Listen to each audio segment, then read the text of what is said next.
Good afternoon and welcome to the closing event of the Buccaneer project, celebrating the successes. My name is Peter Lord, I'm the project manager and I work for Pembrokeshire County Council, who is the lead partner. So Buccaneer stands for Building Clusters and Networks in Innovation, Enterprise and Research. In today's closing event, you'll see a series of case studies from about some of our participants. Partners will present on the academic paper produced during the project, plus give you some details and background on two new publications that we've called legacy items. These legacy items will be a resource available to SMEs and researchers long after the project is finished. And finally, we'll hear from our external evaluator with their findings and observations. The project started in March 2018, and it was originally a 3.5-year project.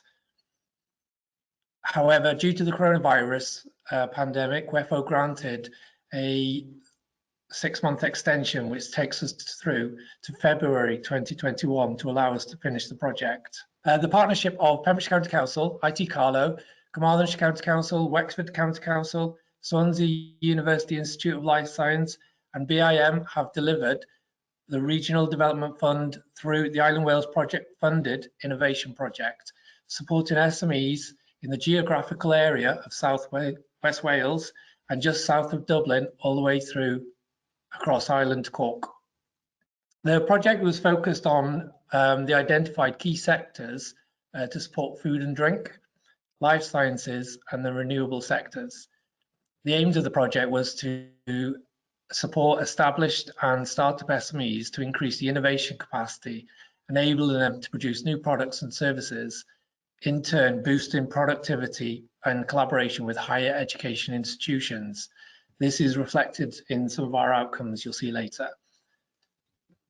And we did this using the Buccaneer innovation mindset. This is an innovation process or a learning journey that was developed in the Interreg project Inspire, and we added in the cross-border activities. The Buccaneer project was built on the 4 key pillars of the innovation project process, with design thinking, commercialization, and the creation of clusters and networks.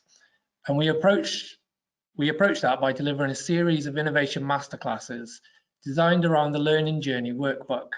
We provided one-to-one and consultancy support and one-to-many, creating cross-border events which allowed the development of inter-regional activities. You'll hear more details about how we delivered from the project team slightly later on. But for now, we'll go to the first 2 case study videos, which is about Pembrokeshire Chili Farm and their technology.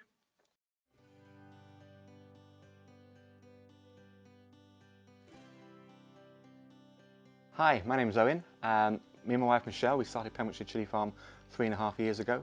We were hobby growers, we grew chilies for hobbies, and we took that one step further. And now we grow a wide variety of chilies here in Pembrokeshire under polytunnels. We use the freshest chilies and make a wide range of sauces and jams, dried chilies and rubs. We started making our chili sauce and jams at home in our kitchen, using our kitchen table. We grew quite a good customer base quite quickly, and it became evident then that we needed to expand, we needed to look at new markets, we needed to look at innovation in order to grow out our market further. And that's where Buccaneer came in. We met Buccaneer 2.5 years ago. Again, we needed their help. They put us in touch with consultants who came down. They looked at our facts and figures. They gave us some good innovative tips on how we could expand, how we could access funding. They then took us to events like supplier to buyer events, based here in Withybush and also based at Fostash Racecourse, where we were able to pitch our products to buyers, and we came away with some really great contacts.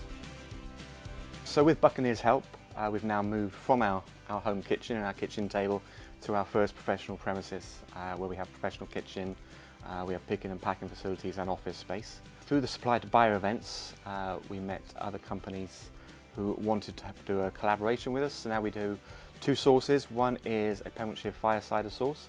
in collaboration with Pembrokeshire Cider, and the other is a Brennan's beer-infused sauce using Brennan's original beer. Brennan's are an Irish company. They produce beer. It's sort of like a dark port, a stout, and it goes really well in the sauce that they want. So through all this, obviously we've expanded. We have a proven track record of working with other companies now on collaborative projects, and it has enabled us to have the opportunity to employ people and to help us grow.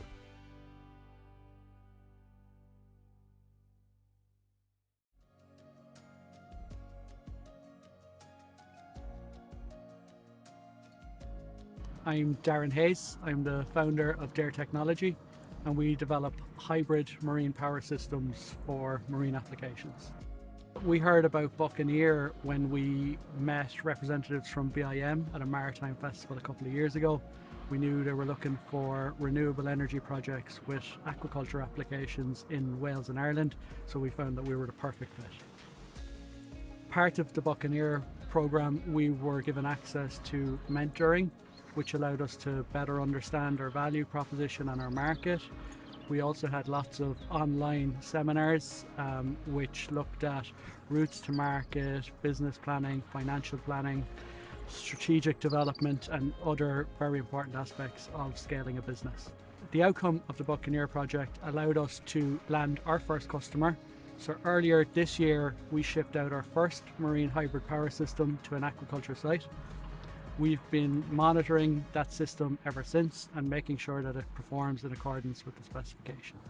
We're delighted with the outcome of the Buccaneer project. We really wouldn't be where we are today without some of the help, support and mentoring we got along the way. Our plans for the future are to build on this first customer project. We now need to grow our business in terms of the team and land more clients.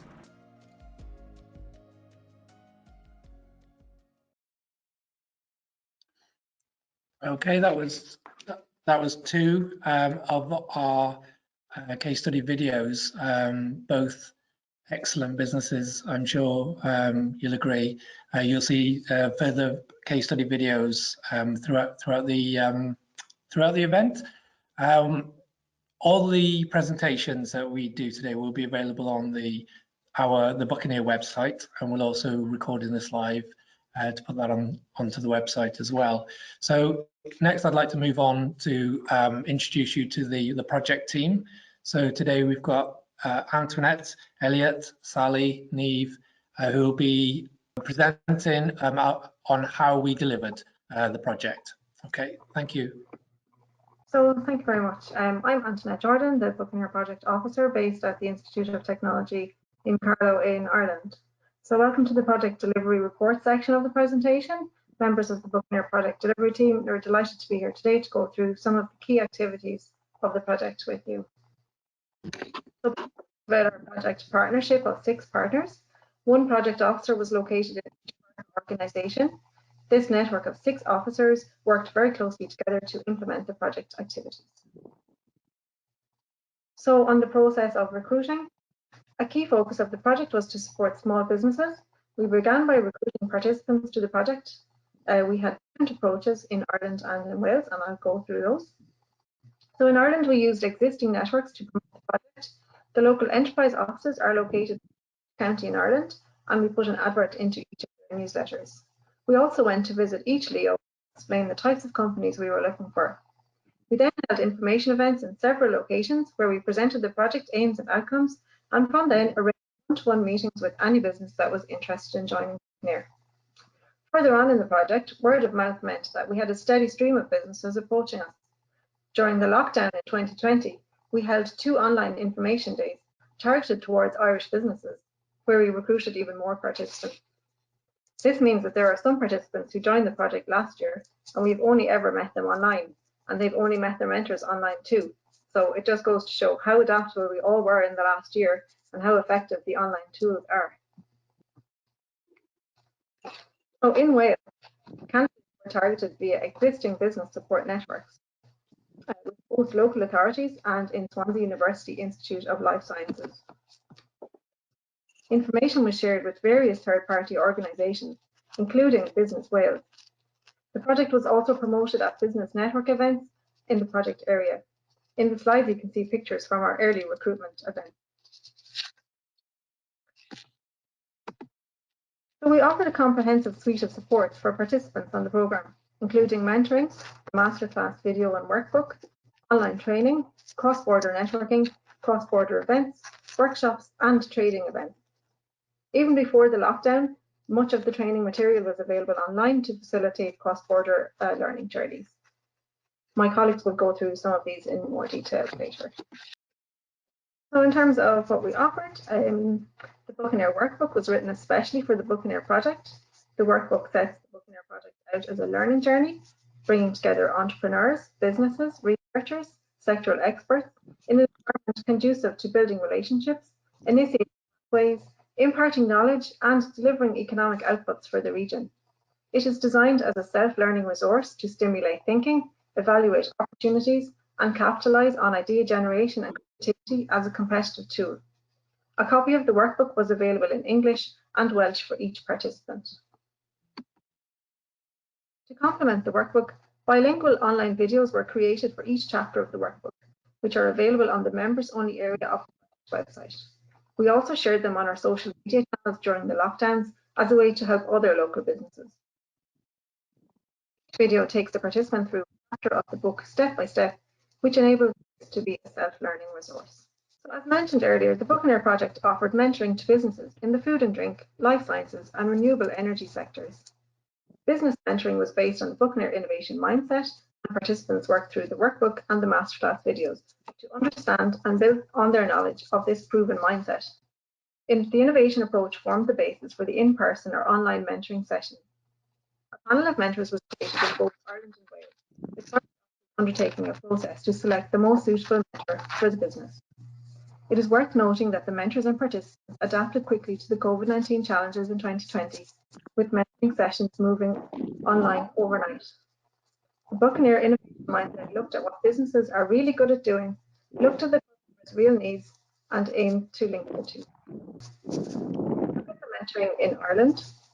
Participants worked half-day sessions with the business mentor.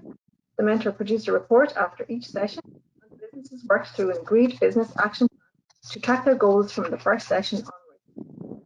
Project Extension 2020, participants offered additional mentoring sessions and specialist mentoring if required. Specialist mentoring included market research, digital marketing, and design work. Some of the mentoring work completed with Buccaneer enabled Irish businesses to successfully access further interventions, including the Enterprise Ireland Start Fund and Horizon 2020 SME Instrument, where design work brought prototypes to life. Background mentoring work demonstrated a solid foundation for further investment and support. Mentors also signposted participants to other relevant supports, such as enterprise innovation vouchers, undertaken with Design Plus at IT Carlow, Shannon ABC, and others in the Gateway network. This wide innovation ecosystem was facilitated by a panel of 5 Ireland who were great to work with, and I would like to thank their cooperation as I worked closely with mentors in Ireland. So mentoring in Wales, the mentors also completed a work package for participants based on their individual needs as identified by project officers, sometimes using the innovation analysis tool. Again, the mentors produced a report after the session, and the businesses worked through an agreed business action plan to track their goals from the first session. Additional mentoring sessions and specialist mentoring was also offered in Wales. Mentors also signposted participants to other relevant supports in the innovation ecosystem. This work was facilitated by a large group of mentors in Wales. The Buccaneer mentoring and specialist mentoring helped participants to access funding and support from a variety of other organisations, such as their local authority and the Welsh Government. For example, access to the R4 funding or the Welsh Government's Accelerated Growth Programme. Buccaneer in Wales worked closely with other specialist business agencies such as COWINE, Business Wales and Focus Enterprise Hubs to develop a coordinated support package for SMEs in South West Wales. Mentoring was available on a wide variety of topics such as market validation, financial forecasting, product design, branding, copyrights, trademarks and legal advice. So now I'll pass you on to my colleague Niamh to talk about our cross-border event. Hi everyone, Well, as you know, as part of the Buccaneer project, we offered cross-border trading and network opportunities for all the companies. We attended the Ploughing Championships in 2019, and as Carlow was the host county, we were fortunate to have our Buccaneer exhibition stand in the main Carlow marquee. The 3 Welsh companies made a trip to Ireland, and they joined us for the 3-day event. These were Coles Distillery and Cold Town Coffee, and they both had their exhibition stands in the local enterprise office marquee tent. And then the third company, Pruex, had their own outdoor exhibition. The ploughing gave the Welsh companies the opportunity to test the Irish market and see how much of an interest there was in their products in another country. The Welsh and Irish companies exhibiting at the ploughing took the opportunity to network together while developing any business opportunities that emerged over the course of the event.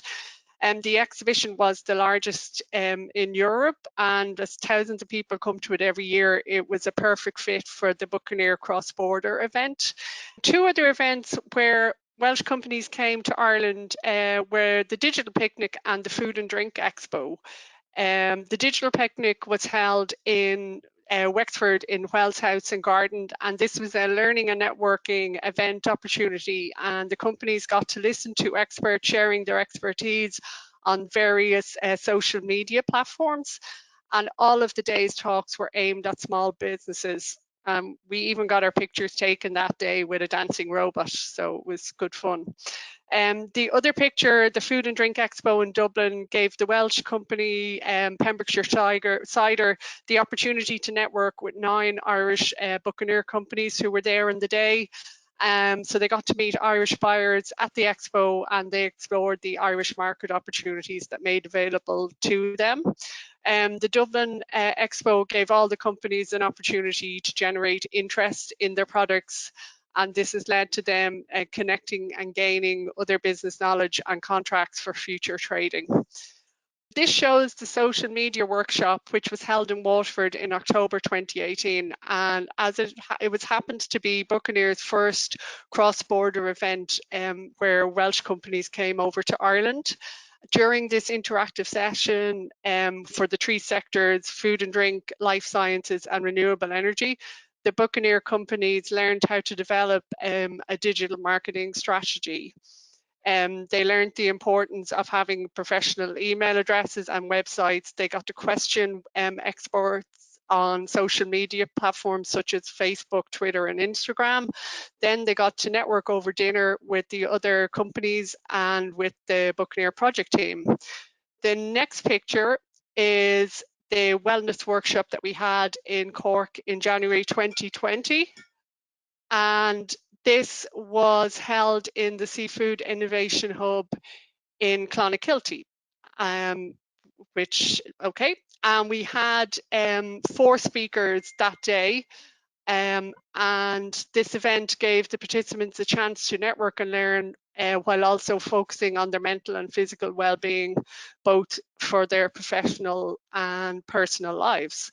The last slide here. The first picture here shows the Irish and Welsh companies who attended and exhibited the Medi Wales conference in July 2019. And this conference was organised by Swansea University's Life Sciences Department. And one of our companies was invited to speak at it, and their talk was received very well. Picture 2 here was the Innovation Workshop in Swansea, which again was held in July 2019. This was an innovation event, and it was about changing mindsets, and it was an eye-opening day for everybody who attended. Picture 3 is the supplier to buyer brochure, and we were lucky enough to bring Irish companies over to this event 2 years in a row. In 2019, the first year, we saw 7 Irish companies travel and take advantage of new market opportunities. And in the second year, 2020, we saw 10 companies come across with us. They got to meet Welsh buyers on the days of the event, and they networked with all the other Welsh Buccaneer companies attending. The day after the second supplier to buyer event, all the companies were invited to, sorry, all the companies were then invited to attend an exhibit in Carmarthenshire, which gave them access to other business opportunities in Wales. It has been an absolute pleasure to work alongside everybody involved in the Buccaneer project. The professionalism, the commitment to the delivery of the project, and the ability of all the project officers to build a culture which has allowed cross-border companies to bond together so successfully was testament to the individual nature of the Buccaneer team. To have 6 agencies working alongside each other and to have signed up 120 companies in a short time is a massive achievement. Undertaking and organising so many trips and networking lunches and dinners and events for us all so perfectly was made to look effortless.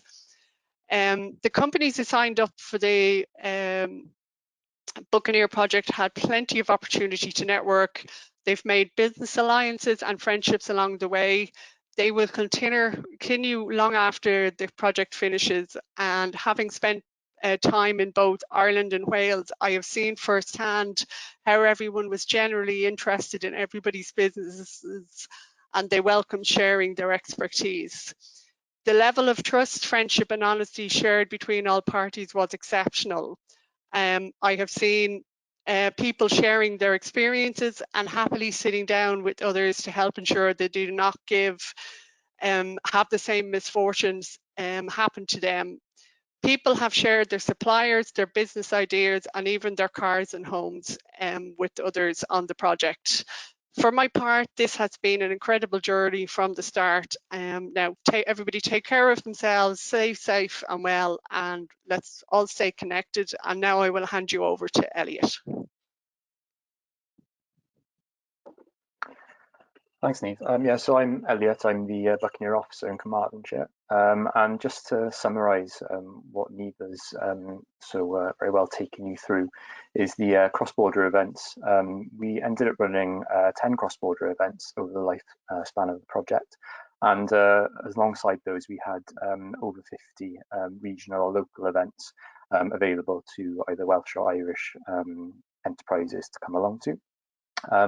So as you can see from this slide, we organised that amount of events, and while we know how many events we organised, who attended them, what was taught in workshop sessions, it's our belief that the real impact of sessions we run are the long-term benefits to enterprises that are involved. So many of the benefits of networking, such as sharing of advice and ideas, they can happen in the sort of small unrecorded interactions between businesses. So as Niamh's already alluded to, a lot of networking dinners. It could be talking to another business over a coffee or around the buffet table on a lunch break. And those sorts of interactions go unrecorded until they sort of display themselves in outputs at the end of the project.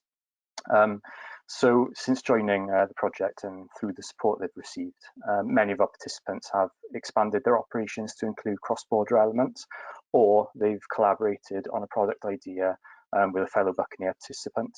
So you'll see these a lot in the case studies that we're showing today. We've had 3 Welsh-Irish collaborations so far, thanks to the support and the opportunities that Buccaneer have provided to them. So one great example is Pembrokeshire Chili. I think you've already seen it in the video, that they've worked in collaboration with Brennan's Brewery, an Irish company, and with the Skibbereen Food Company, using their products and ingredients in their sauces. Also, while we're talking about Brennan's, they're currently working on a joint product with a company called From Our Farm in Pembrokeshire, which is a dry cured meat producer.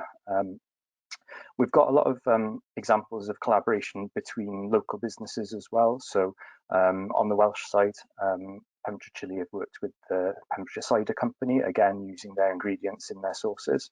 And as well as using ingredients of other businesses, we've also got some sort of collaborations on shared workspace. So you're going to see a really good example of that later on in Swansea, from Summit Good and Good For You Ferments, where one business is using a part of the site of the other business's premises to create their products and using it as a kitchen workspace.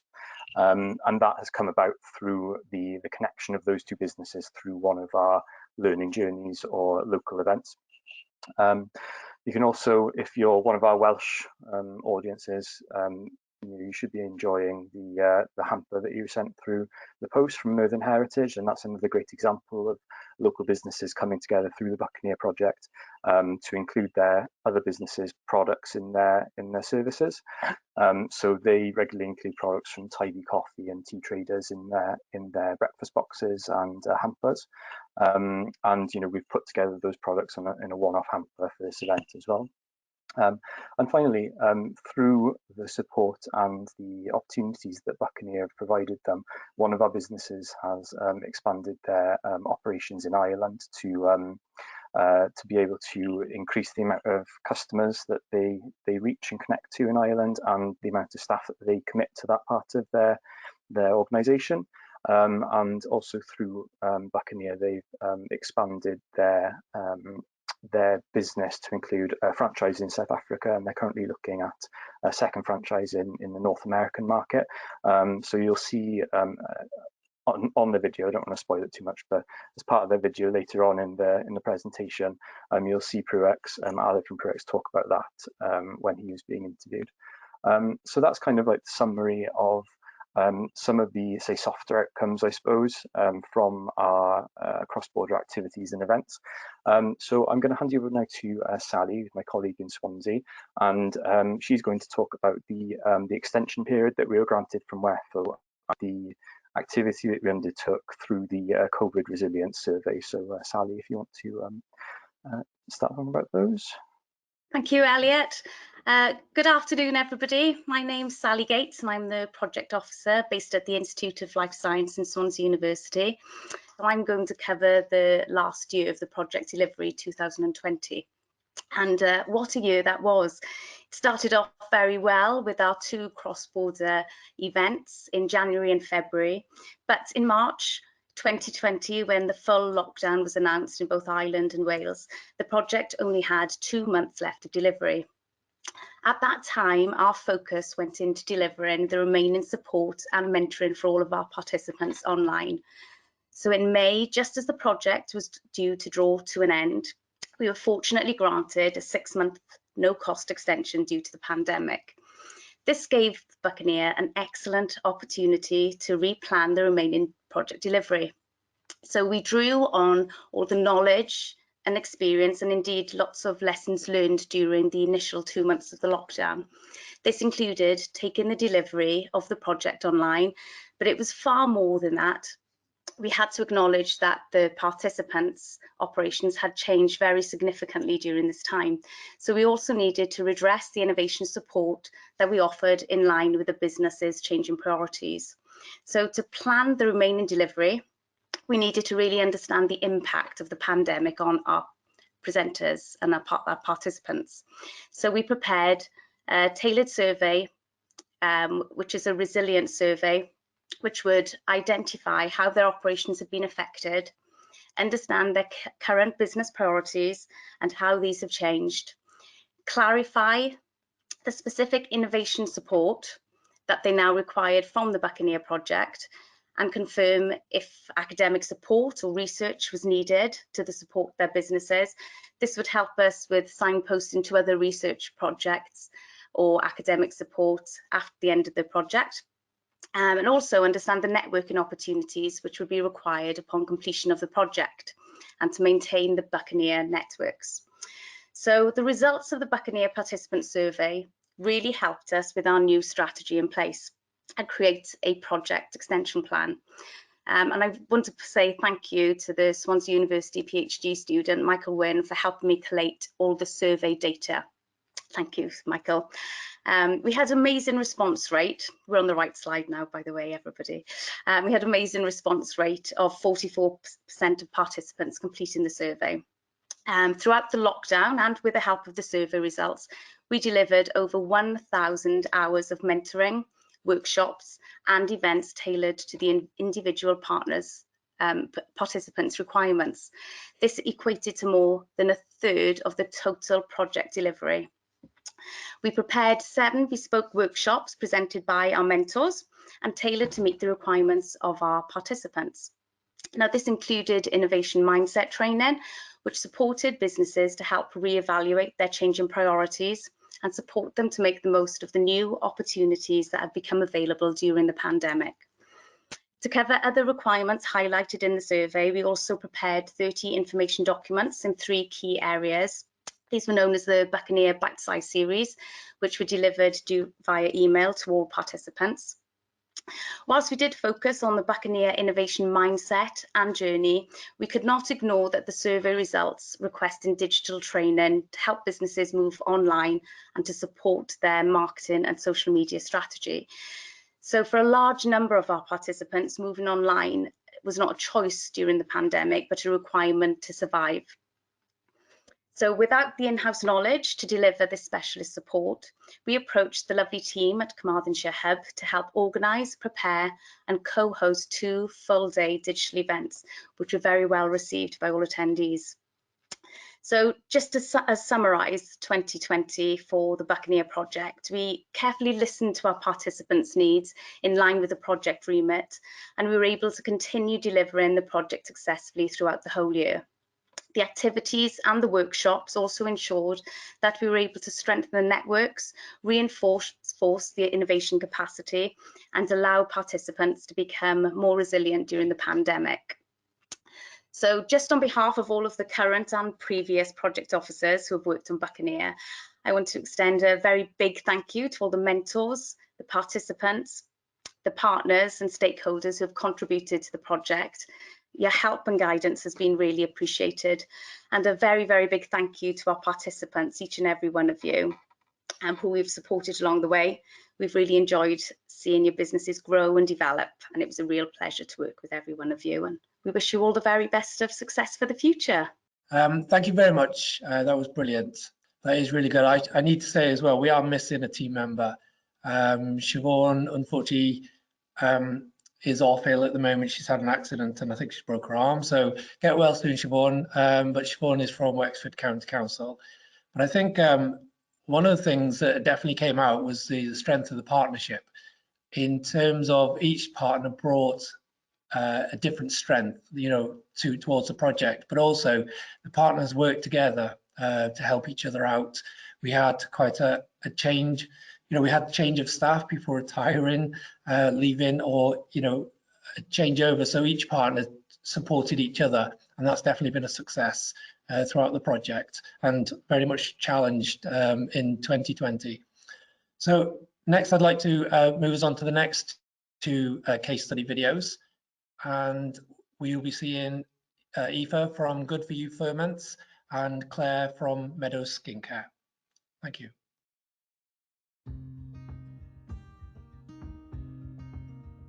My name's Aoife, and myself and my partner John run the company Good For You Ferments. We make naturally fermented sauerkraut. It's unpasteurised, really good for your gut, and we make it in 6 different vibrant flavours. We started the business in 2016, where we really just started because we were growing fields full of cabbages, didn't know what to do with them, found out about sauerkraut and saw a gap in the market. In 2018, we met Buccaneer at the perfect time. They came along to help us with the regulatory side of things with our food hygiene, and they managed to help us with our food testing. So we had some of our products microbiologically tested. They actually came back and helped us 2 years later to retest the same products, and we discovered that we got ourselves a 2-year shelf life, which was thanks to the help from Buccaneer. When we started, our passion was really food producing, and we didn't really know a lot about running a business, but through the help of Buccaneer and the mentors, we've had a lot of help on how to actually run a profitable business. Earlier this year, we went to a Buccaneer event called Supplier to Buyer, and at that event, we met another Buccaneer participant called Josh, and discovered that we had lots of things in common, as in our businesses wanted to be sustainable. Josh actually had just taken on a new piece of land and he was looking to grow veg. So we asked him, do you fancy growing some cabbages for us? We're always desperate for local cabbages. And that's how our partnership sort of started. We've always worked out of home kitchens, ourselves and our partner John's parents' kitchens. Since meeting Josh, And with the help of Buccaneer, we found our own premises now, and it's going to be turned into our own sauerkraut production unit. Buccaneer supplied us with a specialist mentor in food hygiene. She came along and gave our unit a pre-audit to help us with the design. She streamlined our processes and our microbiological testing, and then she gave us an action plan going forward and what we need to do to get our 5-star food hygiene rating.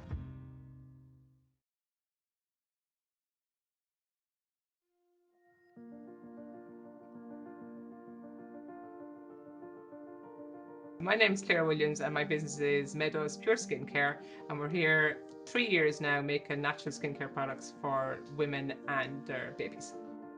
So I met with Buccaneer about 2 years ago, and they've done so much for my business and I'm so grateful.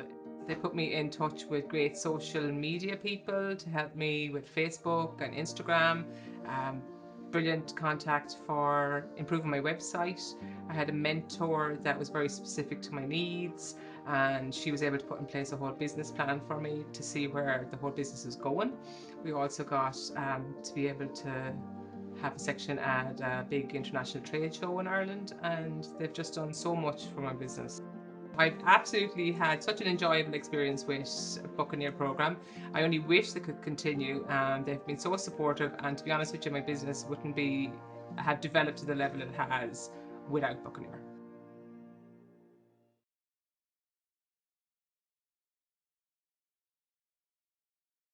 Hi there. Another good example of two very good businesses. You can find their products online if you wanted to get them. But also, it's also a good example of how some of the outcomes of the project are not numbers. You know, they're not formally recognised that way. So the case study videos is an excellent way to highlight some of the project outcomes. Formally, when we started the project, the business planning did set official targets. The official targets that were recorded, we were to support 120 SMEs to create 15 full-time equivalent jobs. We were looking to create 6 new-to-market products or services, 40 new-to-the-firm products or services, and establish 2 cross-border networks. And we were also looking to publish 1 academic paper. We're not quite at the end of the project, so we have still results that are being gathered all the time. Targets and outputs are coming in. To date, we've engaged with over 132 participants. Some of them will get to the line. Well, most of them will get to the line. We've got gathering evidence for 15 full-time equivalent. We've seen 22 new-to-market products from the businesses, 62 new-to-firm products, and we've also published 1 academic paper, which my colleague Fern from Swansea University will give you more details about later. The lockdown actually allowed some businesses to spend time on their products and services. So we did see quite a few new products and services come out of the pandemic lockdowns. So looking for a silver lining, and you know, hopefully businesses definitely did see that. So I'm going to move now. Thank you very much. I'm going to move now on to the next video, which is Tinworks Brewery.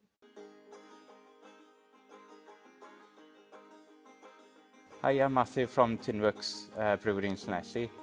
A couple of years ago, I started the brewery in my parents' residential garage, brewing about 300 bottles every month. And now I'm in a 3,000 square foot unit in Gloucester, brewing probably about 35,000 bottles every month. I'm not really a business person. I just wanted to create great beer and I wanted to get it out there, but I wasn't sure how to set up the business first of all. The support I've had from Buccaneer has been great in upscaling the brewery. So it's a lot of things from, you know, the finance was the main thing I was struggling with. I was signposted to Development Bank Wales with that, so they've helped me a lot. And it's just in the structures and getting things into place. Like my mentors, when I got the keys into this, he mentioned the layout of the building. He just said you need to think about where things come in and where things come out, you know, so it's things that I wouldn't have thought about that you just get prompted. So it's the big things and the small things have helped a lot. The next stage is for Tinworks is put in all the beer in cans really, so it makes sense with the name Tinworks is to get it into cans. So with the mentor that I've got at the minute, so he's looking at different funding options and different grants available just to help that happen really.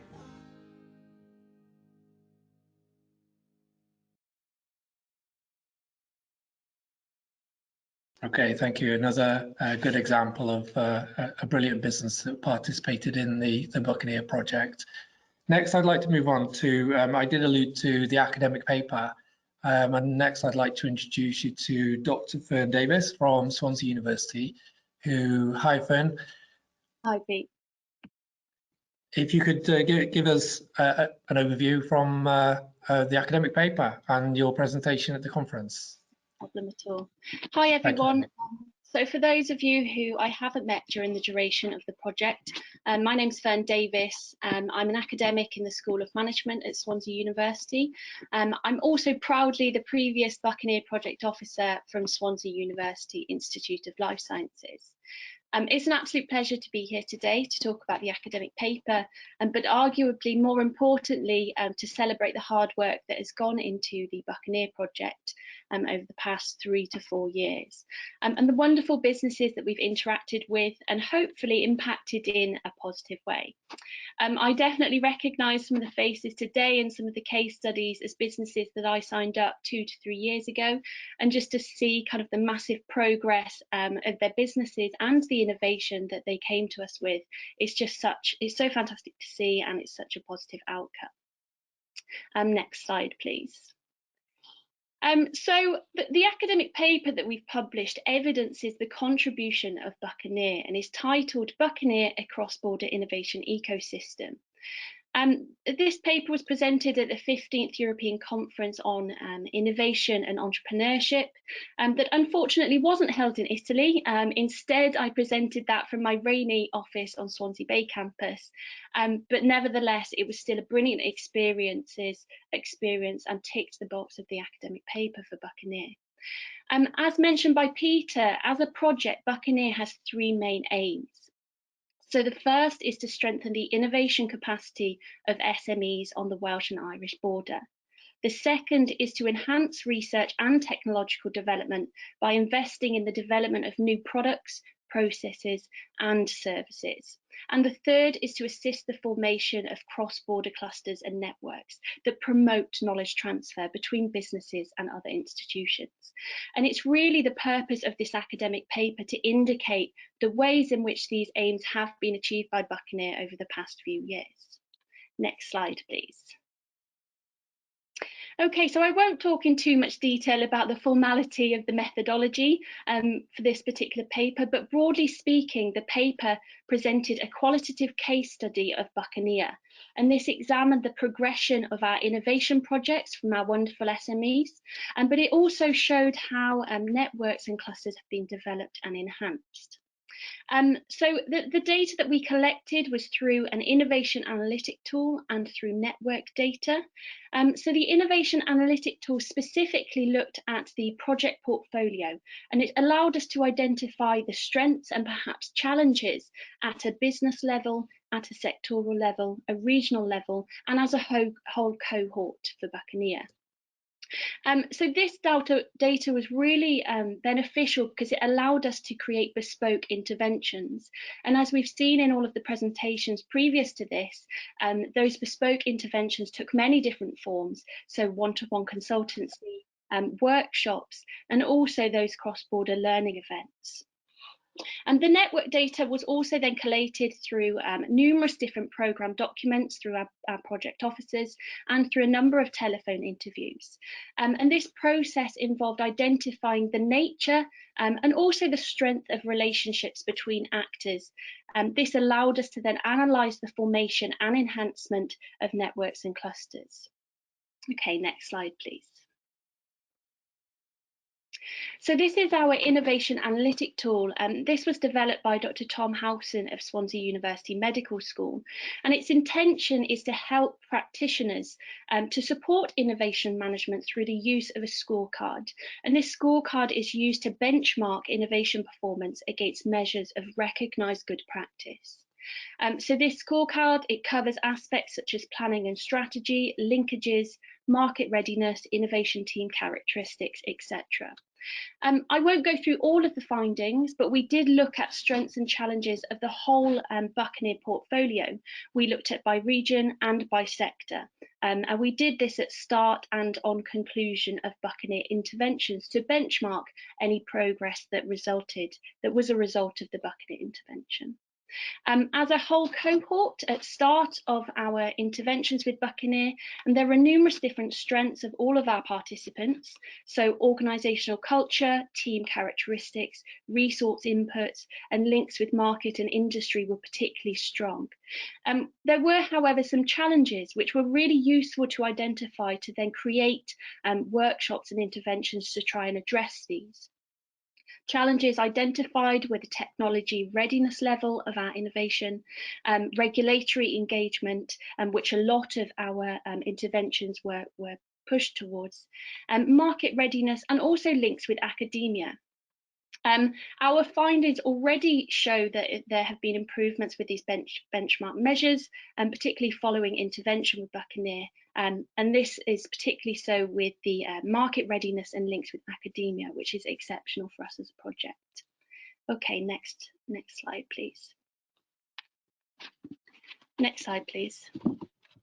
Brilliant.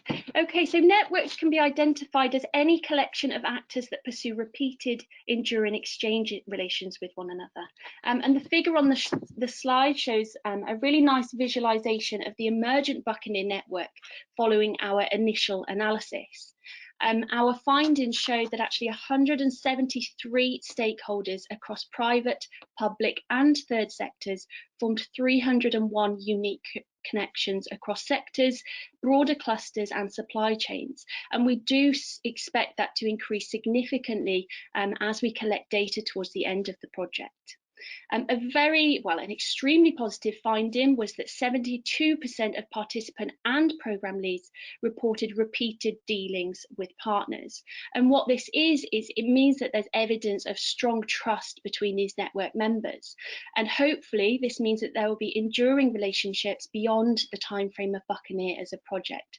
And that has always been one of our intentions as a project, was to create a legacy so that whilst Buccaneer can't continue forever, the relationships and the knowledge transfer can beyond the project timeframe. Our local authority and our university partners demonstrated the highest degree of centrality. So this is the number of connections within our network. Within the network, there was a major conduit, and again, this was through our lead partners and other members of the Triple Helix. So this is business, academia, and local authorities. And this is exceptional again, really good results to find. And then finally, the project has also enhanced linkages with universities and consultancy services. So this promotes greater knowledge and resource transfer. This finding is particularly important because in our initial phase of the innovation analytic tool findings, finders suggested that linkages with academia were particularly challenging for SMEs, and there was kind of this barrier to them access and support from our educational institutions. So next slide, please. So clusters can be defined as geographic concentrations of industries related by knowledge, skills, inputs, demands, and other linkages. The geographical mapping data that we engage with suggests that Buccaneer has enhanced the development of regional clusters in each of the 3 sectors that we focused on. But it also helped with 2 cross-border clusters in both the food and drink and the life science sectors. So on the presentation, you can see images of some of these clusters. For example, on the right-hand side, you can see the brewery and distillery clusters in both Ireland and Wales. And I'm not saying a thing there, but we do like the distillery and brewery cluster. There are also a few examples that occurred. So we've got the fishing and seafood cluster in Southwest Ireland, an emerging digital health cluster in Southwest Wales, and numerous different clusters that emerged out of this data, of which I just don't have the time to go through today. As part of this research, Buccaneer was identified as the central coordinating body that supported this greater interaction between co-located stakeholders. So that's between clusters in both Ireland and Wales. And it's the case studies, as Peter has mentioned, that really show how valuable these linkages are. So whilst the academic paper shows kind of the data that's come out of the project, I think that the case studies attest to me as to how successful this has been.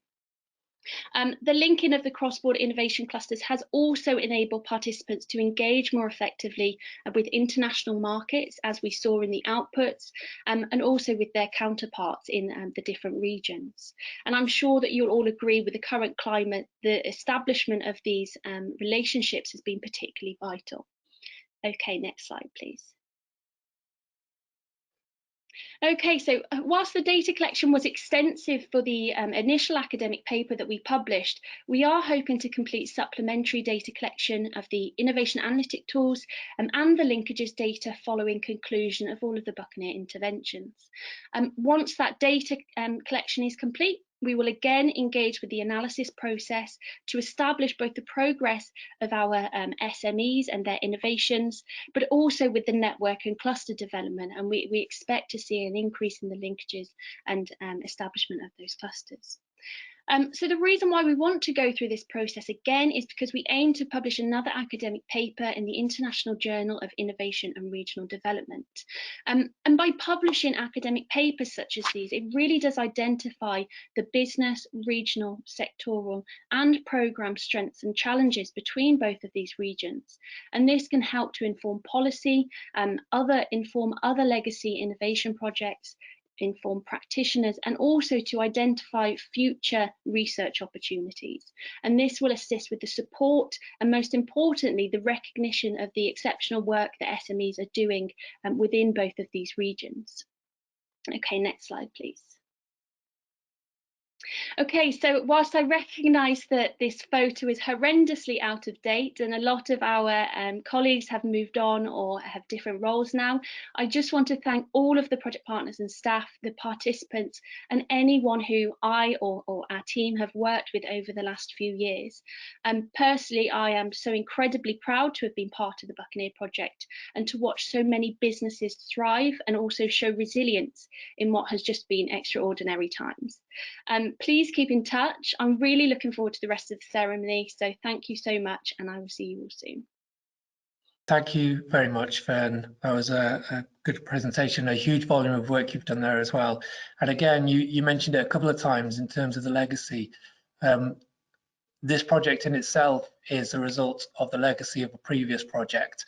So a lot of the outputs, a lot of the work you've done, Fern, and also looking at some of the next couple of items, that is going to be building on, the legacy further. So it's almost future fuel for projects and sort of research and innovation to go forward. So very important. But I do like to say we presented that in Italy because it's a lot more glamorous than saying you presented it from your office in Swansea. Yeah, the times it takes, it's exceptional times. So, I mean, Swansea Bay campus is pretty nice. That's true. It is. It's very nice. Yeah, brilliant. Thank you so much. Thank you. Okay, we're going to move now on to the next video. And it's almost like the second part. You saw the video from Good Ferments, and this is Josh from Summit Good. Okay, thank you.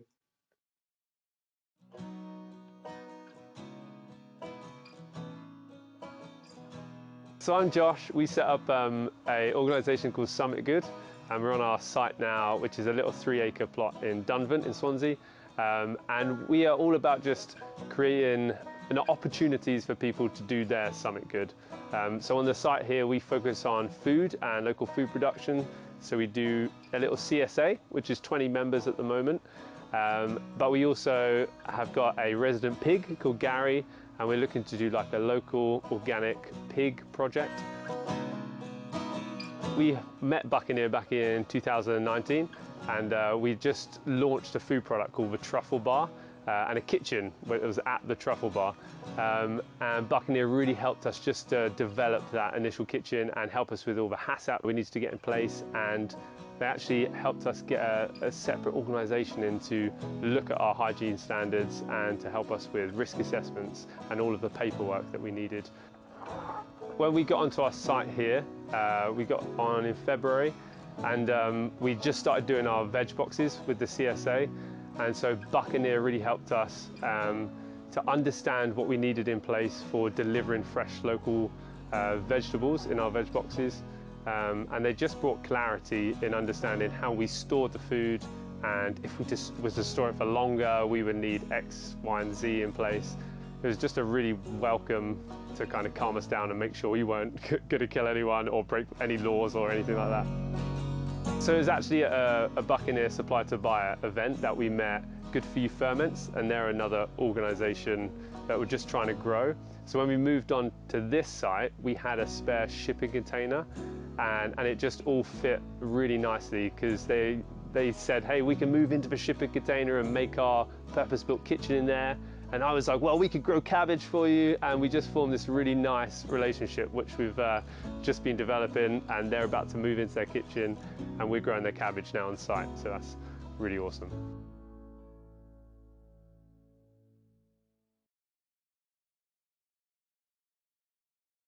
Okay, thank you very much, Josh. Another brilliant story. So next we're going to speak to Brian Ogilvie from IT Carlo. Brian was involved, IT Carlo and Brian were involved in the original Inspire project as well, and we've been talking for a long time on a lot of these items, but moving further on to this project, another legacy item that came out of this was a mentor book. So Brian, if you could tell us all about the new mentor book that's literally just been published. Yeah, thanks, Peter. So from the University of Swansea campus to the Institute of Technology at Carlow, Ireland campus, I look forward to just giving you an overview of the Buccaneer mentor book that we developed. So just to introduce myself, my name is Brian Ogilvie, and I'm the Buccaneer project manager with the Institute of Technology in Carlow. And I suppose as part of the Buccaneer project itself, we looked at sort of developing, capturing some of the aspects of the mentoring process. So mentoring was an integral part of the Buccaneer project, where the majority of the 120 companies participated in mentoring at some level. And through the feedback and observation from both mentor and mentee, we were able to identify key actions which strongly supported and enhanced the mentoring engagement, and other areas that needed specific guidance and help to get the maximum benefit from mentoring. So we felt it was really important to capture this mentoring experience and develop it as a learning process for future entrepreneurs and businesses. The workbook which we developed, I suppose, has the mentee specifically in mind, and was designed to prepare and guide them through their mentoring journey. It is intended to facilitate early familiarity with the mentoring process, particularly in helping to manage expectations and establishing sort of a level of readiness for the mentee. Mentee preparation has to date been broadly overlooked, and many mentoring programs assume that the mentee is already aware or skilled in the mentoring process. What we found is that this is not the case, and it can end up being a steep learning curve for them. On the other hand, many mentors are experienced, and then this gap can sometimes lead to frustration or result in taking a longer time to build a relationship, which in turn slows down defining, I suppose, the objectives for the mentoring process, and which leads on to sort of slowing down delivering the specific objectives. And this is important as a number of mentoring sessions are limited, for example, by budget. So maybe a company would receive 4 to 5 mentoring sessions, and if it takes the initial 1 or 2 sessions to really sort of build the momentum, we feel that the actual mentoring process doesn't benefit from that. We just go on to the next slide, please. So we see mentoring as a learning process where the mentor encourages and supports the professional development of the mentee through guidance, advice, and encouragement to achieve specific goals that we defined as part of the Buccaneer project. And it's the practice of this more experienced mentor being able to give advice to the less experienced mentee. We found that 80% of our participants on the Buccaneer projects said that mentoring had a high or medium impact on their business. They saw their mentor mainly as sort of a source of knowledge or expert skills, or as a guide or advisor. To a lesser extent, mentors were seen as there to encourage or be a role model or a confidant. Next slide, please. Okay. So as part of the Buccaneer project, again, 80% of companies said that their understanding of the role of the mentor had actually changed because of Buccaneer. So this role varied from the mentor assisting and offering a fresh perspective, to being a challenger, and to being an active listener, to stimulating reflective discussions, dealing with roadblocks, and assisting with prioritizations. So it's this journey of understanding within the mentoring process which the book is designed to actually document. Next slide, please. So the book itself is designed as a self-learning resource based on the design thinking methodology, which is a theme that runs throughout the whole Buccaneer project. And the learning resource is divided into two phases. The first phase is about pairing, and it gets the mentee to look at the current state of play and how to define and frame specific challenges. This self-analysis then encourages the company to learn more about their own business, their resources, their capabilities, and about the markets in which they compete. The second phase then of enabling establishes a pathway for the relationship formation, progress into closure. And particularly it looks at identifying barriers and obstacles early on and putting measures in place to overcome these. The output then is a sort of a strategic roadmap for the company. Next slide, please. So both of these phases then we've divided into sort of 4 steps, which are sort of discovery, define, develop, and deliver. Each step consists of an activity or tool that explores a key concept that allows the mentee to then craft their opportunity or develop critical outputs. And some of these tools and questions or activities will be easy for the company to answer, and others may be more difficult, and they'll have to go sort of searching within their actual business to come up with the answers. But they all feed into a structure then to help facilitate the mentoring process. Next slide, please. So the workbook uses each of these activities as building blocks, then leads into a defined roadmap for the mentee. It helps the company to clearly define its objectives from the first principles, which can then be turned into an informed discussion with their mentor. This all leads to the actual participation stage where the mentee finally meets his or her mentor. The workbook then uses a 3-stage process from initiating, which is meet and greet, through to being productive, which is the engagement stage, to maturation and final closure. We've also included within the workbook chapters on mentoring etiquette and checklists, which the mentee can then work through with their mentor to actually ensure that they've sort of covered each area of the mentoring process. So I'd like to introduce Matthew Brownie, who's from the Skibbereen Food Company, and hopefully that he can give an overview of mentoring from his perspective as a participant on the Buccaneer project. Hello, Matthew.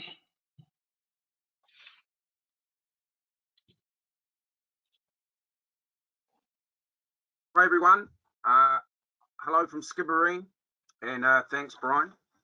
Just to introduce myself again, I'm Matthew from the Skibbereen Food Company, and I have an outsourcing company that I manufacture snack products made from pork in the UK.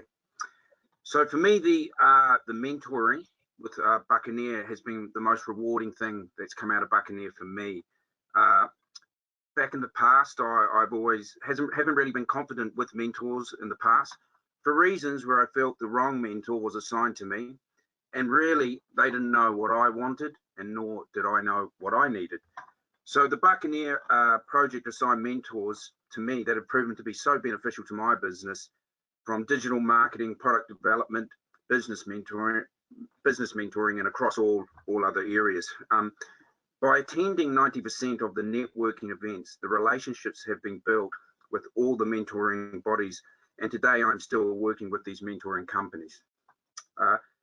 One mentoring body I met in Carlo at a networking event in which their names is Trade Advisors. For over 2 years now, they've been advising me, helped me with Brexit, along with funding available with Intertrade Ireland.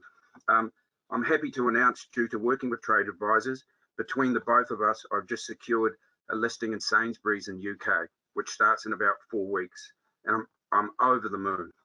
The introductions and continued relationships continue with us, and with this journey also with Sainsbury's is Sarah Jane Vincent, that will be with me for the next 4 to 5 months and probably through and through for years to come. So that's my thing, but obviously I'll just sign off as well. I wanted to do this, so all piggy things must come to an end, guys. So I'd like to say thank you so much to Brian, Antoinette, Siobhan, Peter, Sally, Barry and Janine for all your support. Excuse me. Professionalism and choosing my company on the Buccaneer project. You've helped my business and brought me more financial freedom for my family. I'll miss you all, and of course my Irish food buddies and the guys in Wales. I hope to see you all soon. Thank you to everyone. Stay safe and all the best. Apologies, guys. Thanks, Matthew. You've been a great company to work with, and again, one that I've sort of taken considerable interest in over the last sort of 3 years, and it's really sort of great that you were able to secure that deal in the UK with Sainsbury's as part of one of the last things that the Buccaneer project has achieved. So well done. Thank you. Sorry about it.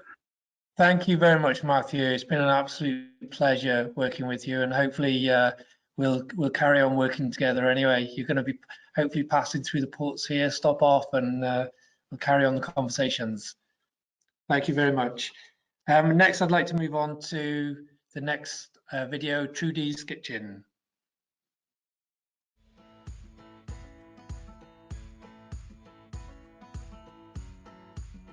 I'm Trudy of Trudy's Kitchen, and we've just celebrated 20 years of producing handmade quality salads. The Buccaneer programme for me has been invaluable, as I was appointed a mentor, and as you see our unit here today, at that time I was planning to expand into next door, and one of his questions that day was why? Why would you do that? Why would you expand? Why can't you use the facility you have here to do the extra customers? So it was through Brian's why, and we made a decision to park it for a number of years, and luckily we did so, as due to the COVID and everything else, our business has changed and we wouldn't have required the additional space. The Buccaneer programme has been invaluable to Trudy's Kitchen. The mentorship and advice that we got at all the different seminars and the projects that we were involved in with the Buccaneer has brought Trudy's to a new level. And we are going to stay in business through the guidance and the planning that we did with Buccaneer, and we're delighted to have been part of the success of Buccaneer in Ireland.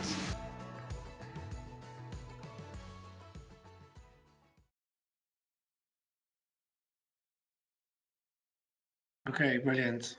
I really enjoy our case study videos. They're good fun and tell a real true story as well. Next, I'd like to introduce you to Barry Hale from Carmarthenshire County Council, who's going to talk about the second of one of our legacy items today, which is the Buccaneer recipe book. So, Barry. Yeah, Peter, thank you. Yeah, as Peter noted, my name is Barry Hale and I'm the Economic Development Coordinator in Carmarthenshire County Council. We took, as a county, as one of the partners, we took the lead on preparing the recipe book, the Buccaneer recipe book, which was called Blas Buccaneer, Taste of Buccaneer. It's something that came about from discussions within the team to identify the legacy ultimately for the project. So hopefully all of you would have received the book.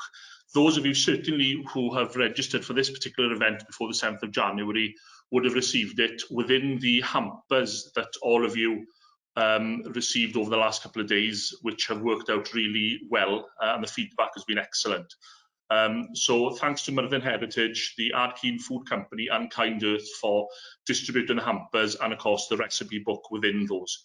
So for those of you who haven't received the book to date and would like a copy, then you can do so by requesting it via the your local Buccaneer project officer.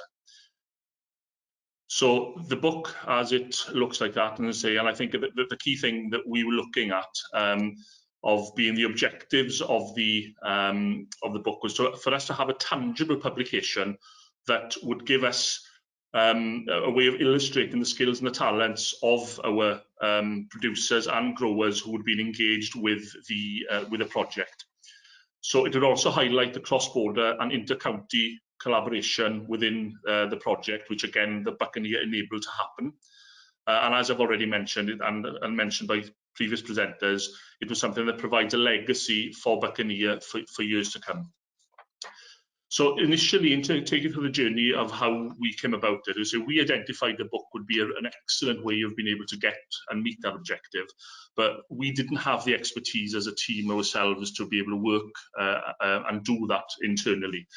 So we worked alongside, within Carmarthenshire, we worked alongside Lisa Fern, Lisa Fern was already a participant within Buccaneer and already engaged with the project, but also she's an experienced cook and author with a number of recipe books to her name. So we took it upon it to provide Lisa with the brief ultimately of what we wanted, and she helped us and worked closely with myself and my colleague Rhian Richards in the early part of it. We're able to look at the style of the book, the formatting, the size, and Lisa clearly went through with us what she explained and the things that we need to consider when producing such a book, including a lot of the pitfalls.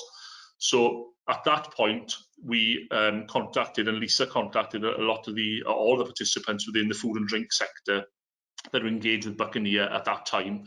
So it's going back to early part of last year. To see who would want to be involved in it. And of those, then we were able to engage with 36 food and drink businesses, showed their interest and then subsequently committed to being involved in the book.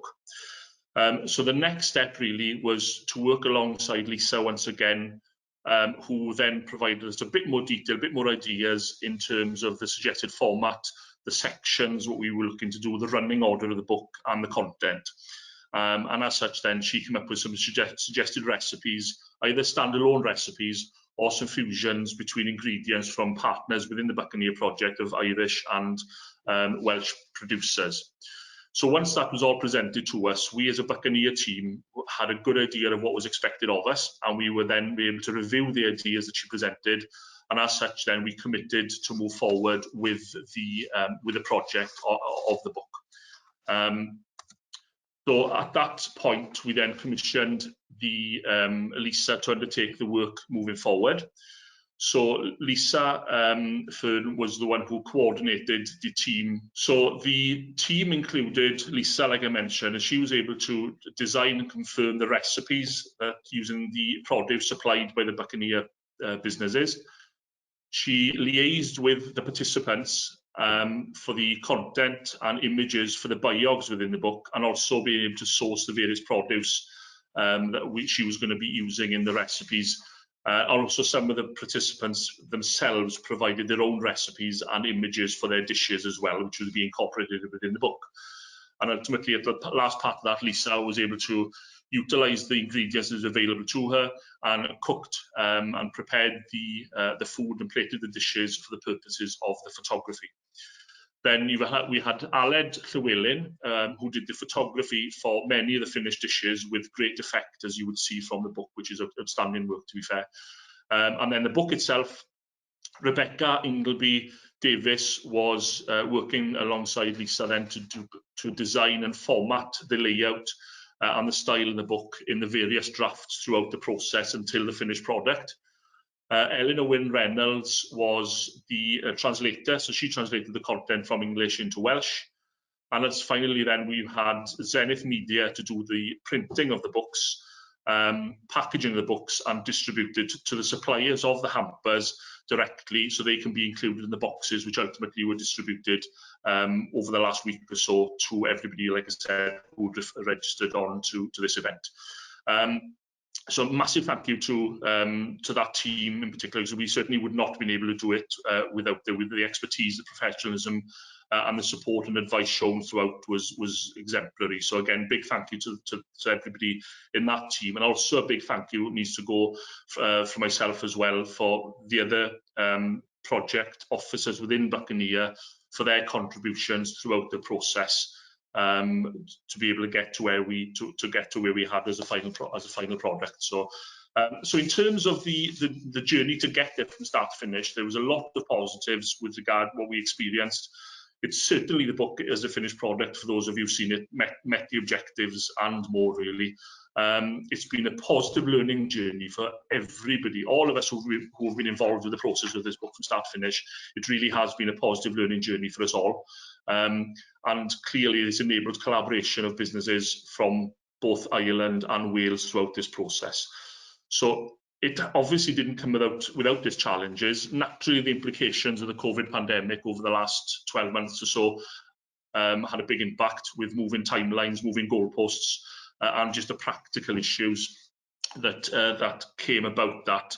And as colleagues have already mentioned, we did manage to have an extension on it. So we were originally looking to do this event and the book by last June, but so obviously you can see where the delay has come about as a result of that. So also through it, we had implications of things that we weren't aware of, legal issues with copyright of photographs provided by the participants, for example, something that came in at left field. But again, that's something that the team of professionals that we worked with were able to advise us, and we were able to get on top of that quite effectively at the end. And of course, sourcing the produce for that was a challenge because of the circumstances that were ahead of us at that point as well. But that said, we are absolutely delighted with the finished product. It's something that, and I'm sure of those of you who have seen it will agree, it is a really good, very professional publication. So it'll not only allow the promotion platform for the businesses who are involved in it, but it'll also allow Buccaneer to be referred to for a long time after the project finishes. So I hope you all enjoy reading the book, take the ideas on board and cook the recipes in the comfort of your own home. So diolch yn fawr, thank you for listening. Thank you very much, Barry. It is indeed a fantastic result from a lot of hard work. The book is exceptional. Okay, so we'll move on to the next of our case study videos, and we're looking at Pembrokeshire cider.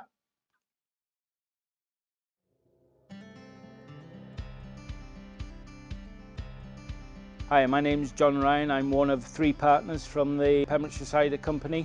We started off 3 local businessmen wanting to find a hobby and do something a little bit different to what they normally do. And we've turned out having a very busy business, which we didn't realise was going to happen. But because of all the help that we've had from professionals and the Buccaneer project, we've managed to build a much bigger business, sometimes too busy, if that's possible. We heard all sorts of good things about Buccaneer. The Irish sort of excursion that we went on was brilliant. I mean, making friends and contacts was one of the biggest things that we found with Buccaneer. People like us making a local product. We made some good friends, especially across when we went to Ireland, especially one person who made cider in Ireland. He gave us a lot of contacts and information. He showed us what he makes, and which gave us ideas of what to make in Pembrokeshire. It's been like a domino effect, really, getting involved with Buccaneer. It's given us different directions. It's professional help of people who know how to progress a business forward. You can just get so much information from these people, what you're doing right and what you're doing wrong, importing, exporting. We started off making 7,000 litres of cider in the first 2 years. We're in the 4th year now, and we're making between 30 and 40,000 litres to meet demand because it's been such a success. Brilliant, another really nice story and fantastic product as well. Okay, I'd like to move on now to introduce you to Johan, who works for Wave Hill. Wave Hill have been commissioned to produce the project evaluation. So he's been busy talking to lots of participants and the staff to find out more. Johan, can I leave you to it? Yeah, that's great. Thanks, Peter. Yeah, firstly, I'd just like to say it's been a pleasure to evaluate the project where there's been such a positive response from the businesses that have been supported by it, and some of the great stories that we've heard already.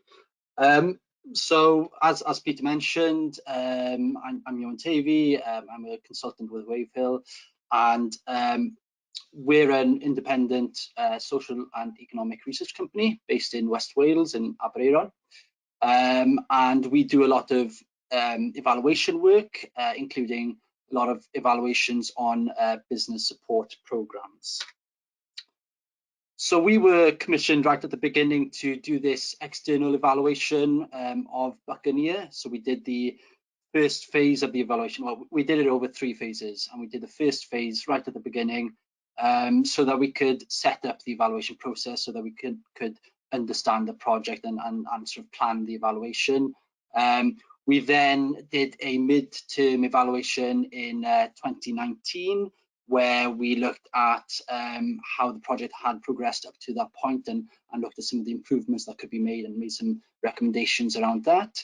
And we're now in the process of conducting the final evaluation of the project. So that's ongoing. Again, looking at the performance of the project, how well different aspects of it have been delivered, the learning that we can take from it for future interventions as well, and looking at the impact that's been generated.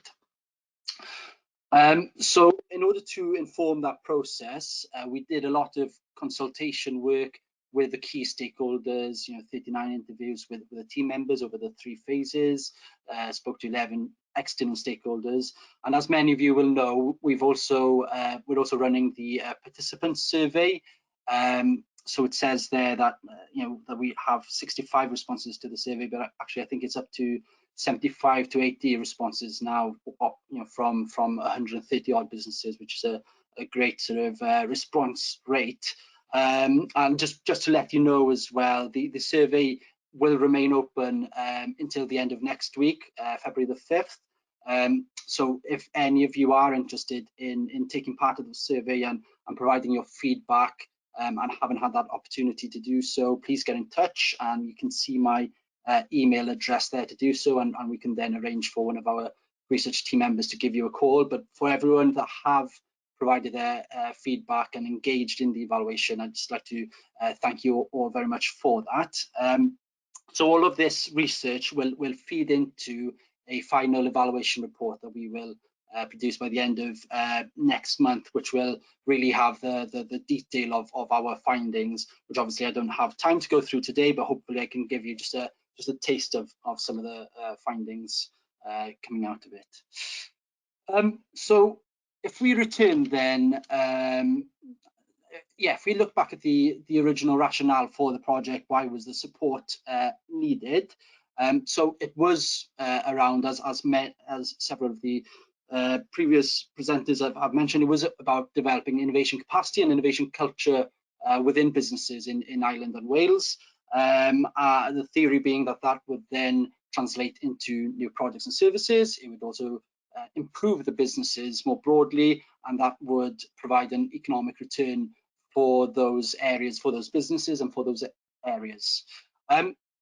So the chart on the left-hand side there, hopefully you can see all the chart, that shows some of the barriers to conducting innovation reported by businesses. And if you can't see the chart, the top one there is around a lack of time and resource.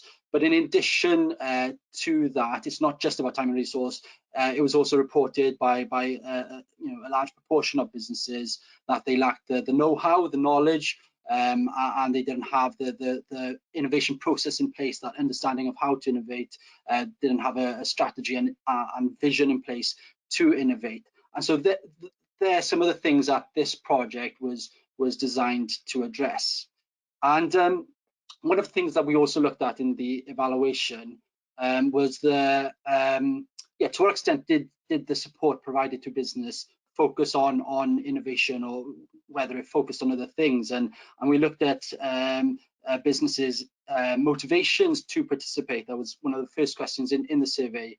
And collectively, most businesses, 53%, did cite reasons to do with innovation in that sort of strict definition of the term. So 53% collectively mentioned things like launching new products and services, understanding the innovation processes, coming up with ideas, and help with IP. But there was also a lot of other things mentioned, not directly to do with innovation perhaps, but sort of sitting around innovation, or general sort of business development support. So things like identifying a market for a new product, or how to finance a new product, but also just improvements to how the business is operated. So the project is quite a broad sort of definition for innovation, and the support and activity focus a lot on sort of aspects that sit around innovation activity. So if you look at the satisfaction with the support, it was very evident from the survey work that we've done and our consultations with the various stakeholders that there's been an extremely high level of satisfaction. The response has been extremely positive. So 73% reported of businesses that we surveyed reported that the quality of the support was very good.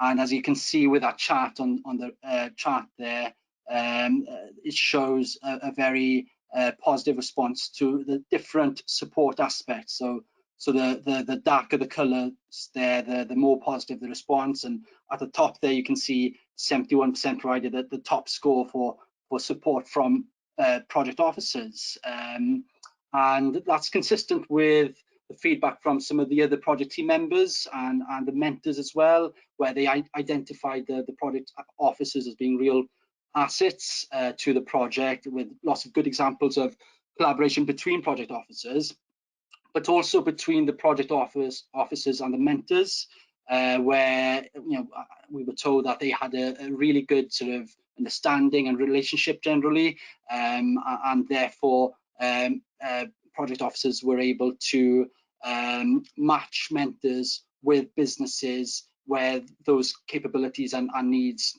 directly aligned. And also because they had a good relationship in place, where that was not the case in some instances, where mentors perhaps didn't feel like they had the capabilities to address those specific needs. They were very honest then in referring those businesses back to the project. So that worked very well. And as you can see from the chart, over 80% provided the top 2 scores for the mentoring sessions, and a very similar positive response to the workshop sessions and events as well. Again, over 80% providing the top 2 scores of that. And some of the project team members felt that was one of the most positive aspects of the project, because of all the tangible benefits that came from that networking activity, the contacts made, the collaborations, and some of the stories that we've already heard in terms of how businesses got together. There was also a very positive response to the resources as well, and 55% of businesses had used the resources, but one of the things that we did find is that there wasn't complete clarity on how the resources should be used, whether they should be used by mentors, or exactly how that worked within the Buccaneer process. So that could have potentially been slightly more embedded. So just a few other points on the performance of the project. So the project was delivered quite informally, and it did have that flexible approach. It didn't stick rigidly to a certain structure, and it didn't prescribe to project officers and to mentors exactly how the project should be delivered. And because of that, it was delivered slightly differently in different areas, and mentors did have that freedom to deliver what they thought was appropriate, and typically based on what businesses asked for. And there's pros and cons to that. So the advantages are that the support was very bespoke. Businesses got what they were more likely to get, what they wanted from the support. On the cons, the main risk with that is that the support then falls outside the remit of the project, as I mentioned earlier, and lots of the activity was focused more on general business development sort of issues, and the risk then is that it duplicates some of the other services that provide that support, that Business Wales and Leo's over in Ireland. But yeah, so there's pros and cons with that approach. One of the other things that we found as well was in terms of the project design and the model use, it worked very well in terms of how the different support aspects complemented each other. So for example, a business may have first engaged with the project through attending a workshop or an event, and they may have begun to explore an issue and began to build an understanding of a certain topic, and able to sort of establish contacts with others present at those events. But then they were also able to follow up on that with more intensive support, one-to-one support from a mentor. So in that respect, those different support activities, they worked really well as a package. Also, there's previous speakers have spoken about the response to COVID-19, and it was very apparent that there was a very good response in terms of how the project adapted, moved online, and going back to that earlier point on how flexible and informal the project is, that was a real strength in terms of responding to COVID, because they could make those changes in flight, respond to the urgent needs, and make sure that the support that they delivered directly addressed some of the urgent needs coming out of the pandemic. And also, the pandemic hit when the project was quite well established, and so that network was already in place, and the Buccaneer network businesses could sort of support each other through that network, which was also another big plus. And there's some really useful learning coming out of that. One thing that came out very clearly is that Buccaneer, in a way, was quite fortunate that the pandemic hit when the project was quite well advanced, and so those contacts had been established.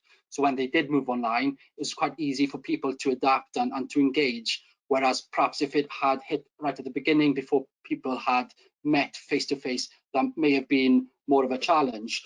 But the whole online aspect was really beneficial to the project, because it was, as I mentioned earlier, delivered slightly differently in different areas.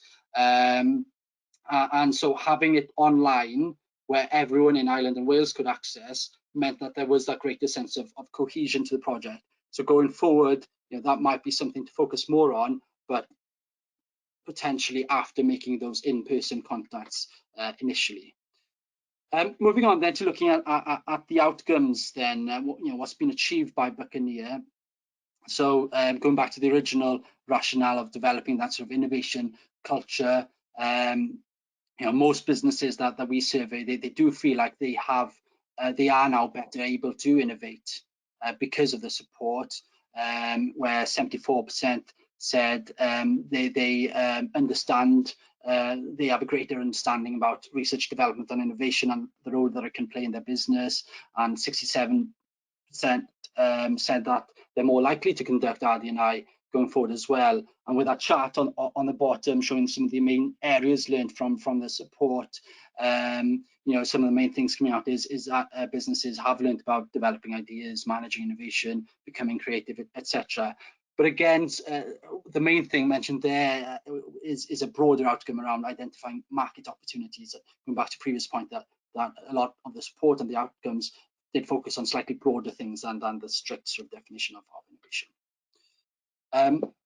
And finally then, these are some of the things that the project team identified as being some of the main outcomes for businesses. And again, they're broader things, and particularly that first point there from the mentoring sessions, where businesses, we were told that businesses were, the mentoring support helped businesses to really understand their business, to understand the market, to define their market, to understand how to take their business forward to sort of the next level.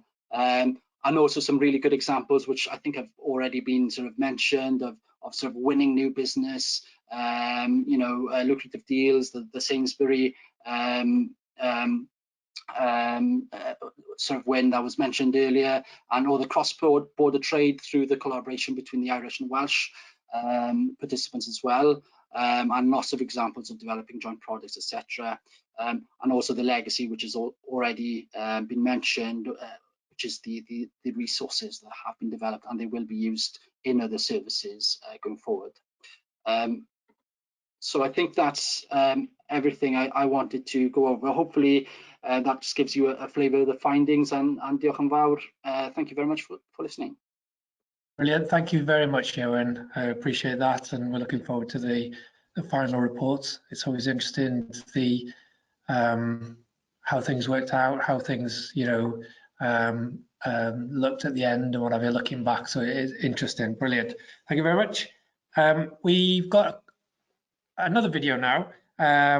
We're nearly finished, just to give you the heads up. So the next video is PRUX.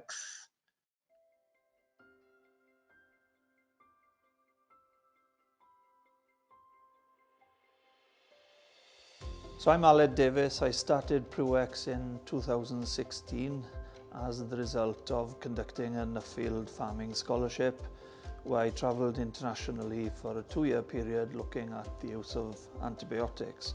I saw on my study bacteria being used in hospitals to get rid of superbugs, and I thought, wow, we need this technology in the UK, we need it in agriculture as well as in human use. When I started with Bucanier some 14 months ago, I was working out of a log cabin, and I was involved in every part of the business. And what the Bucanier project enabled me to do was to develop into a small to medium-sized enterprise by employing people, by helping me on the legal side, by getting me to trade fairs internationally, and by helping me work out how to look after my staff through a well-being conference. So the first activity we took part with on Bucanier was the ploughing event in Ireland. That enabled us to meet new target customers that developed into customers, which is great for cash flow in a different country. But it also enabled us to touch base with new suppliers. The biggest thing to propel us from a small to medium-sized enterprise into an international company, which is what we are now, was the IP help and legal help we were able to ascertain as part of the Bucanier project. By paying for professionals to help us with contracts, with IP, with international law, we were able, or I was able, to employ people that would enable us to target those markets. We've been able to sell a franchise to South Africa, and based from that office in South Africa, we're now distributed in 6 Southern African countries. That's helping us with our objective of leading the fight against antimicrobial resistance. So that's really propelled us forward, probably 5 years within a 12-month period.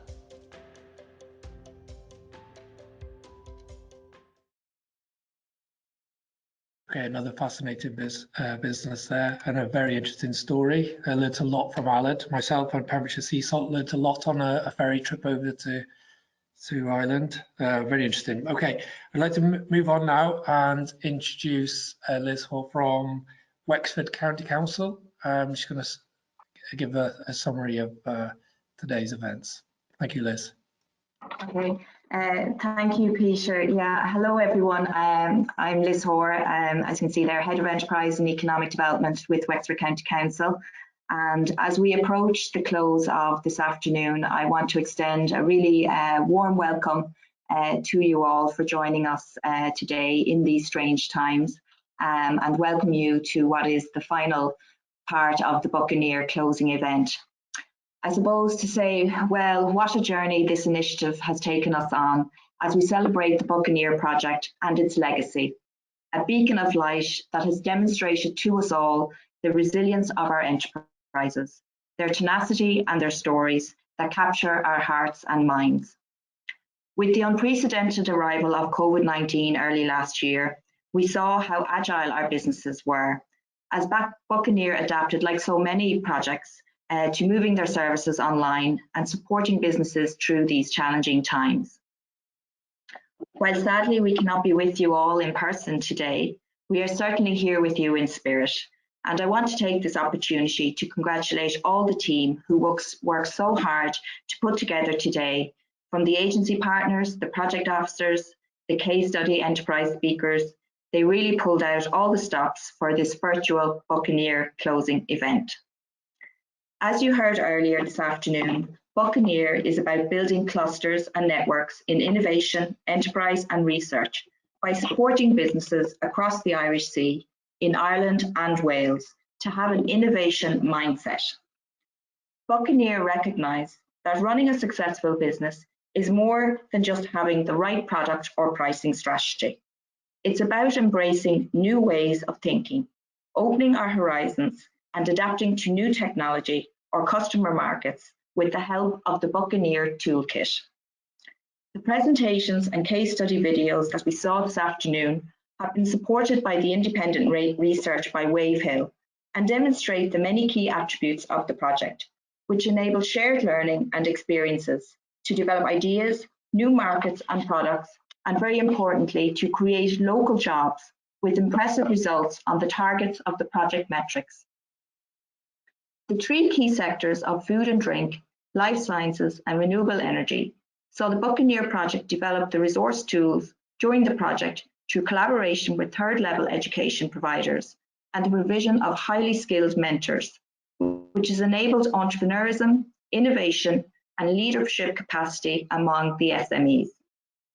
The cross-border events facilitated businesses to come together to support peer learning, transfer of knowledge and skills, and access to new suppliers, but they also provided great friendships and alliances to enable businesses to scale their ambition. I want to thank all the businesses, the 132, who engaged with the project with various levels of intervention, those who shared their pathways with us today and in the Buccaneer recipe book, which is a great showcase of artisan food and drink producers, and one I look forward to creating and tasting. Thank you to the funding support of the European Regional Development Fund through the Ireland-Wales Cooperation Programme that made it all happen. To our agency partners, Pembrokeshire County Council, Carmarthenshire County Council, and Swansea Institute of Life Science in Wales, and the Institute of Technology Carlow, Bord Iascaigh and Wexford County Council here in Ireland. Our earlier speakers have thanked our project officers, and I want to reiterate my thanks. They brought great energy and provided an important designated point of support for the businesses, and we wish Siobhan all the best in her recovery. Finally, thank you to Wavehill, who presented the research findings, and to the event webinar hosts, Nick and his team. So now, what better way to end this afternoon's proceedings than to capture the impact of the project with the Buccaneer Legacy video. We wish every success to the businesses, their staff, and the entire Buccaneer family. Please enjoy, and thank you so much for being with us today. I truly hope that Ireland and Wales, who share a passion for its people, a love of its landscape, and pride in its heritage, will have the opportunity to collaborate in the future. Finally, I just want to say to you all, stay safe, thank you, go raibh maith agat agus diolch. Thank you.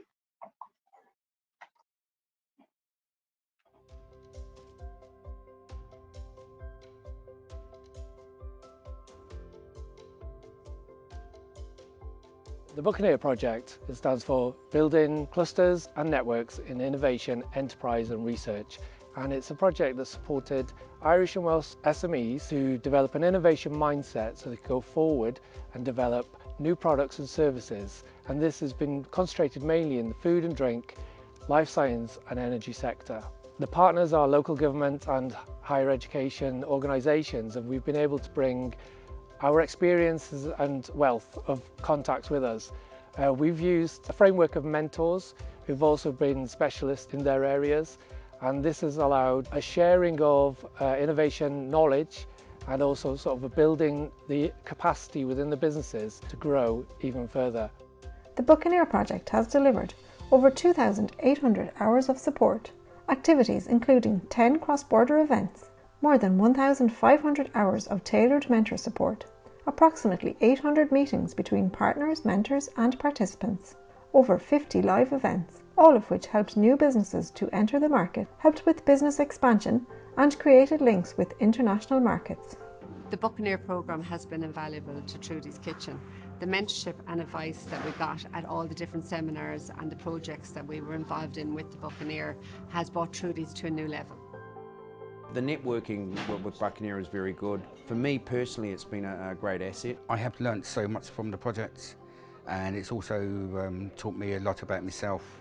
Everything from looking after yourself, to looking after your product, to looking after the customer. Buccaneer was really helpful over the last year in helping us embed ourselves into the local community and to grow our business locally as well. The cross-border experience has strengthened some of the distribution channels for our participants, and the knowledge that they've gained from each other through those conversations has been invaluable for the participants. So the first activity we took part with on Buccaneer was the ploughing event in Ireland. That enabled us to meet new target customers that developed into customers, which is great for cash flow in a different country.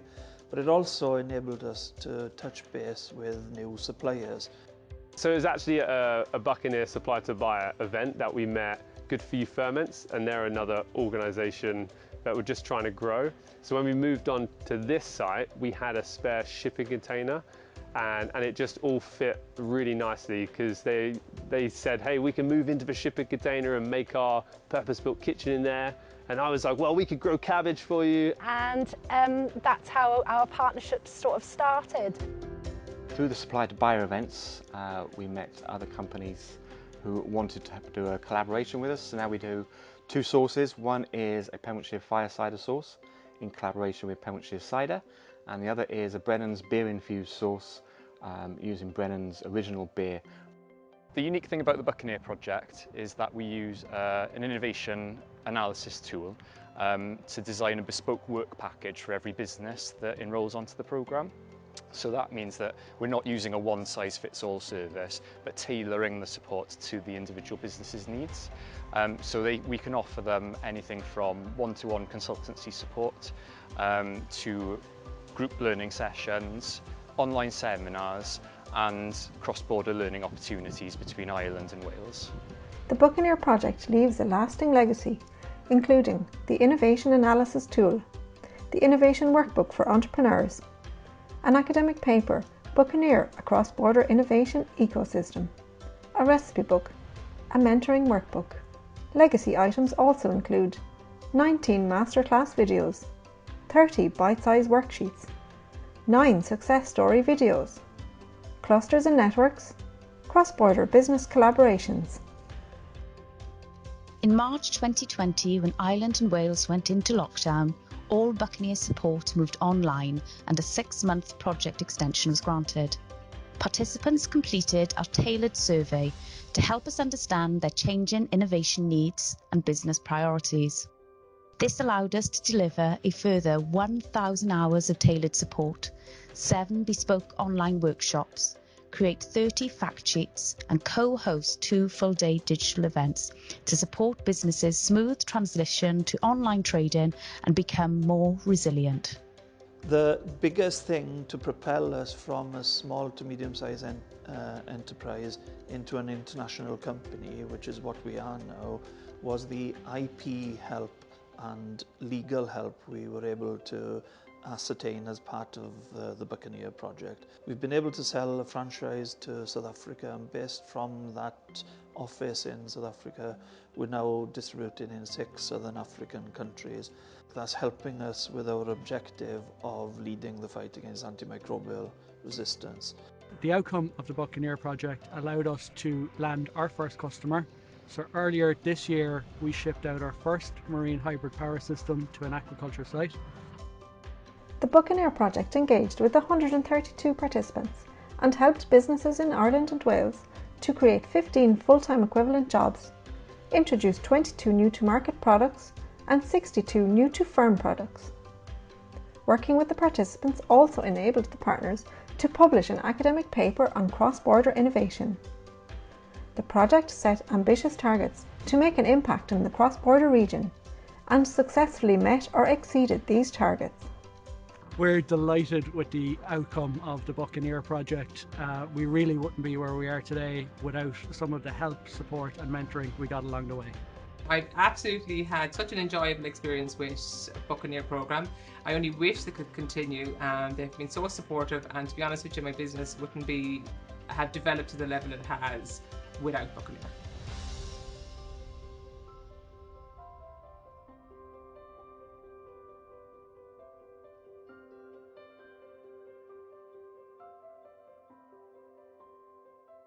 The Buccaneer project is funded thanks to the European Regional Development Fund through the Ireland Wales programme.